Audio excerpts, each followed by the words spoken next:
Welcome back to The Watch, and today we're talking a little bit about a topic that I think Shad would actually have some input on. Yeah, but he's not here. So we're going to be He's talking far, about this. far away. What are we talking about today? We're talking about actors and CGI and robots taking over, I And guess. AI. And AI, yeah.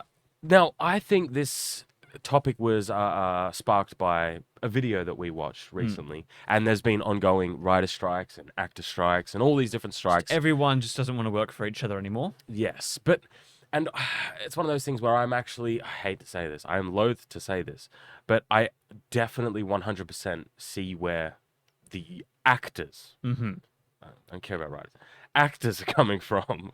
And, but it's interesting to see that a lot of the stuff that they're worried about has been happening for years on the back burner. But now it's it's dawning on them that hey, it's going to happen to us now. And that's things like CGI replacement, with the help of AI, stuff like that. Back in the day, we used to have, if you wanted a crowd, right? Yeah. You would need to hire an actual crowd of people. Yeah. Of extras. These days, you can just CGI that in 100%, and you cannot tell the difference. So that's hundreds and hundreds of background actors' jobs gone like that, and that's happened years ago. Yeah. Nobody batted an eye. Nobody batted an eye. And even stuff with green screen now, you don't have locations or people making sets as much anymore. Sure, it's done digitally now, but you don't have physical things now. All of it's done on a blank screen behind actors and then all replaced artificially. Yeah. Which, again, everyone's like, look how awesome this is. So convenient, so much cheaper. We could be anywhere in the world whenever we want, like that.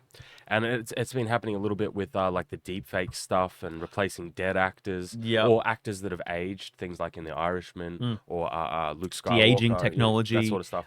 Even stuff I know James L. Jones doesn't do Vader's voice anymore. For Kenobi,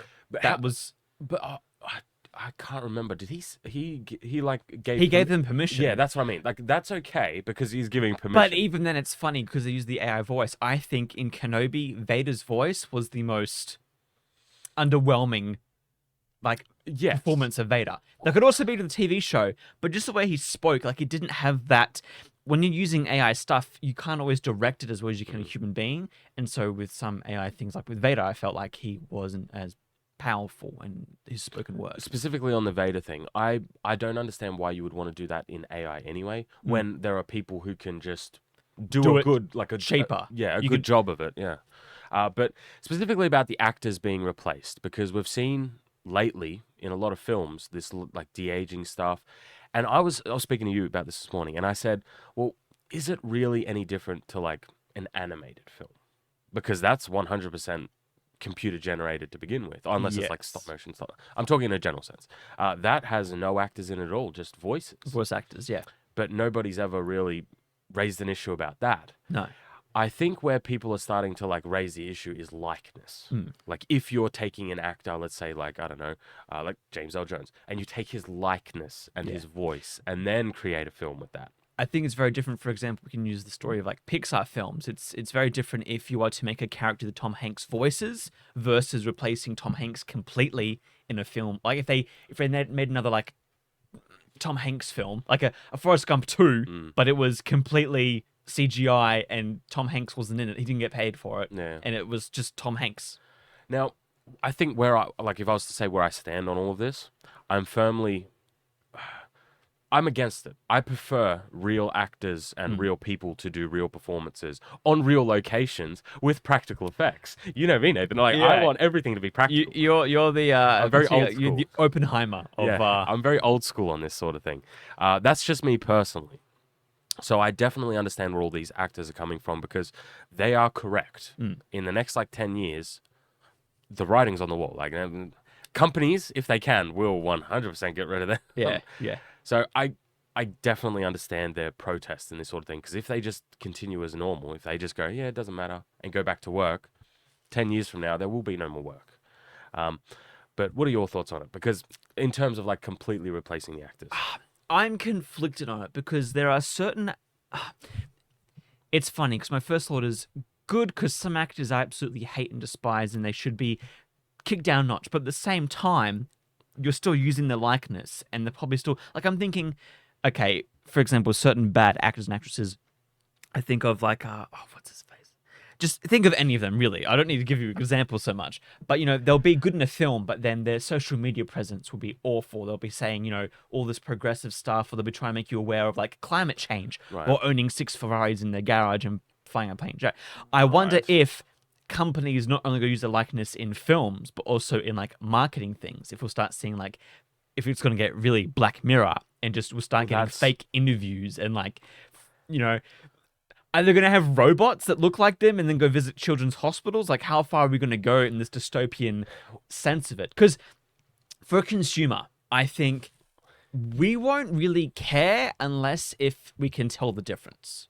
I reckon what will happen most likely is either a company will do this, we'll notice it, it'll be crap, and we'll call it out. Right. What gets scary is when we watch a film and you don't realize that any of that was computer generated. You thought that was just like if they just do a comedy and you think all of that with Will Ferrell was all real, but it actually wasn't. Jack Black was a CGI character.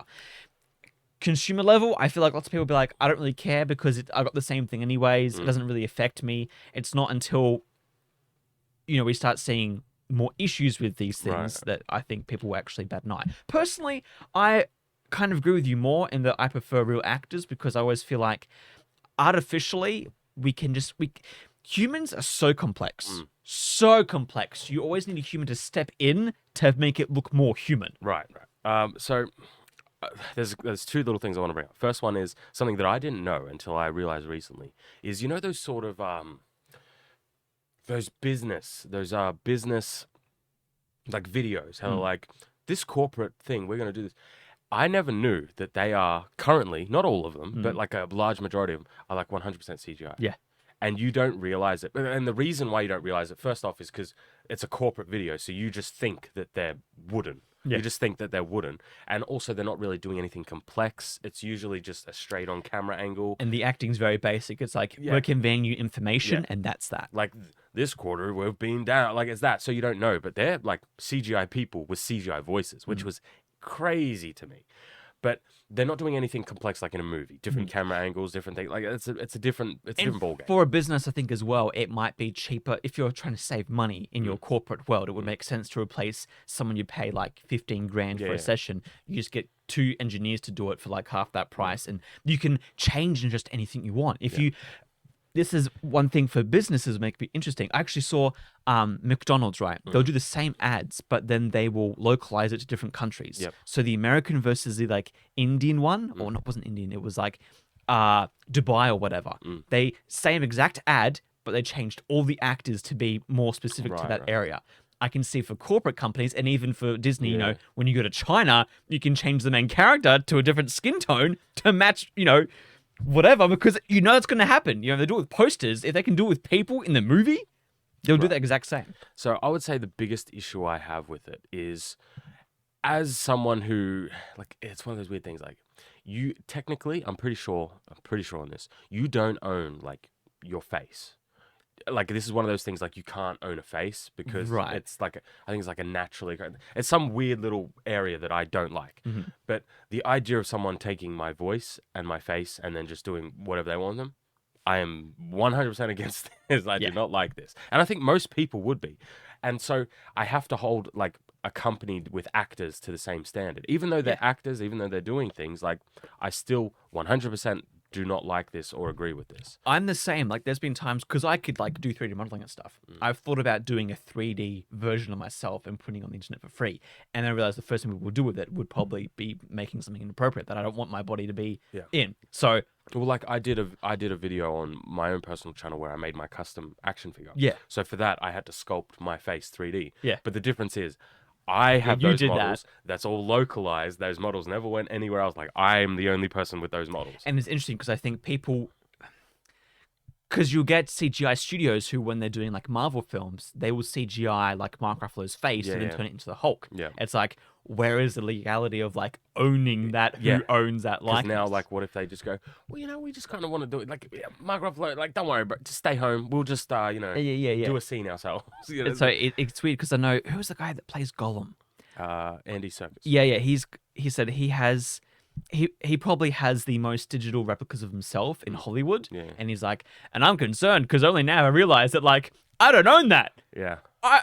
It's not okay. We need to figure this stuff out because like Warner Brothers can make another Gollum movie or like whatever other Planet of the Apes, whatever else they want to do, and he doesn't. Not only like there's parts of it like financially of like okay they don't get paid for the work they've done previously. There's royalties and that's the whole discussion with Hollywood and the way they make their money.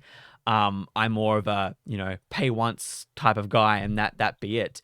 But at the same time, it's also the ethical nature of having someone's likeness and what you can do with it. Like certain actors don't want to do a movie or a sequel, and so the studio doesn't make a sequel because the actor said, "Nah, there's no power in that." Or they just get someone else to do it. Yeah. But when they can't say no anymore, because even when they do, they get replaced by a CG character of themselves, then it's like, ooh. Yeah, this is a problem. Ooh, that's scary. And I think, like, I remember, we're at the point where I remember when CGI voices they're still kind of a bit clunky, like they're very pieced together. However, recently there's been like CGI songs, and they sound pretty legit. And that's one of those things where I think that's crazy, because like it's not just the issue of like taking someone's voice or their sound, how they sound when they sing, but it's getting them to say things that they didn't say or they haven't said. That's where I see the issue in all of this sort of technology. And I'm loath. I'm not going to say what I think we should do because it doesn't matter what I think we should do. Because no one's going to probably listen to it anyways. Yeah, exactly. It's more so like I think it's a worry. I think all the people who are worried about this have a legitimate concern to be worried because, hey, in like 10 years, like it's already been like 2 years or maybe a year, and where things have already like we're on that upwards trend of technology. It's interesting because I think about the future of entertainment in the next like 10, 20 years. And I wonder if when it gets to the point where people could just like write prompts to make their own films and movies and will be so overdosed with media content, if people will just get bored with watching things. Yeah.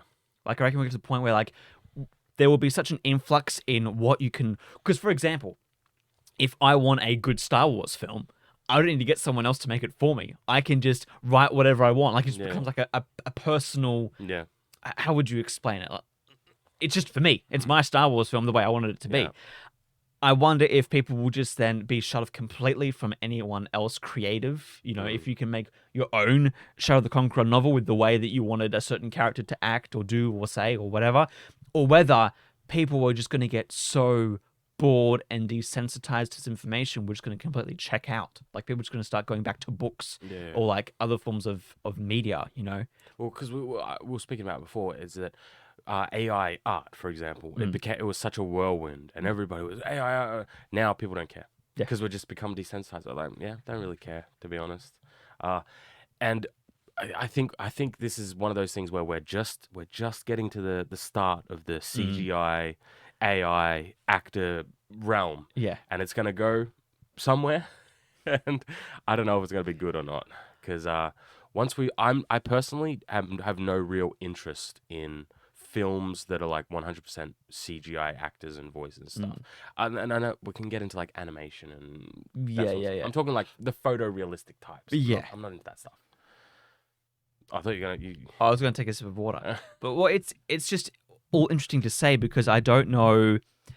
Well, for starters, I don't know how Hollywood's going to come out of this. I think what's going to end up happening is these big companies, some are going to go bust because they're not going to be able to know how to sink or float in a comedy where you don't have actors or writers doing anything.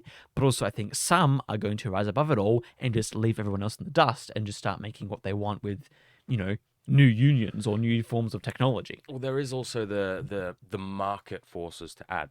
Hollywood, like, box office numbers have been very bad lately.